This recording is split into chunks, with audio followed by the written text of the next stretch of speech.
এটা কিসের রেসিপি তো?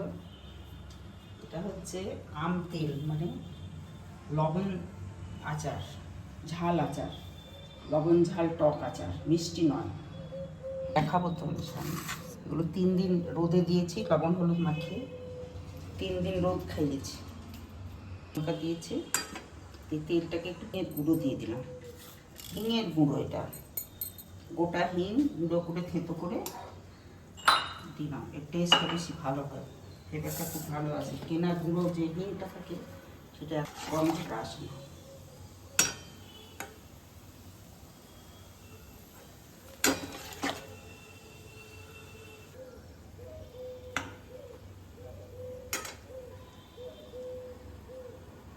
ছেড়ে দিচ্ছি।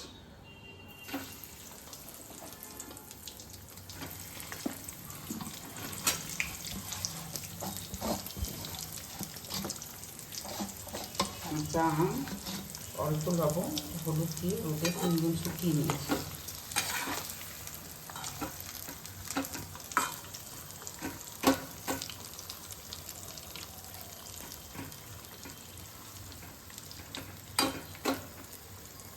কতক্ষণ তেলে থাকবে? বেশিক্ষণ না, জাস্ট নরম তো রোদেই হয়েছে, গরম তেলে করলে একটু তাড়াতাড়ি নরম হয়ে যাবে, সেই জন্য দেওয়া।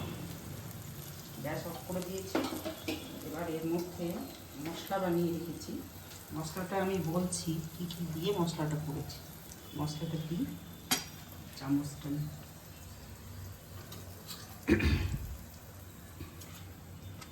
এর মধ্যে আছে ধনে, জিরে, শুকনো লঙ্কা, হিং, পাঁচফোড়ন, মৌরি,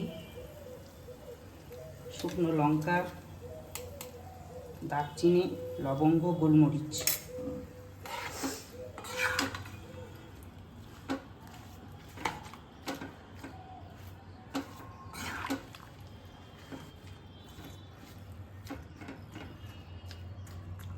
হিঙেও গরম তেলেও একটু হিং দিলাম আলাদা করে, আবার এই মশলার সাথেও হিং যুক্ত আছে। আর একটু আলাদা করে হলুদ,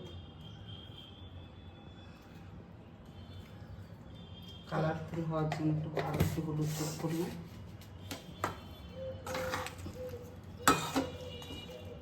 ভালো গন্ধ বেরিয়েছে।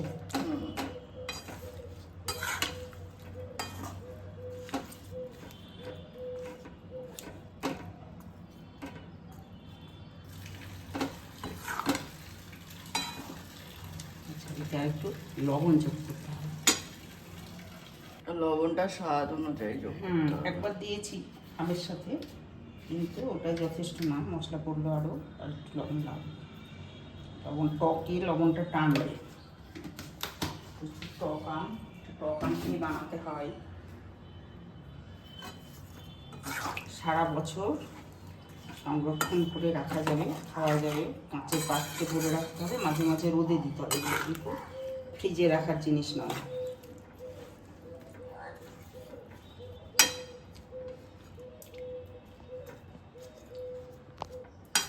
মাঝে মাঝে রোদ দেখাতে হবে, কাঁচের পাত্রে ঢাকা খুলে। এবার কতক্ষণ রাখতে হবে? এখন আমি রাখবো ঠান্ডা হওয়া অবধি। হ্যাঁ, কাঁচের পরে আমি ভরে দিলেই কমপ্লিট। এবার প্রতিদিন রোদ দেখাতে হবে।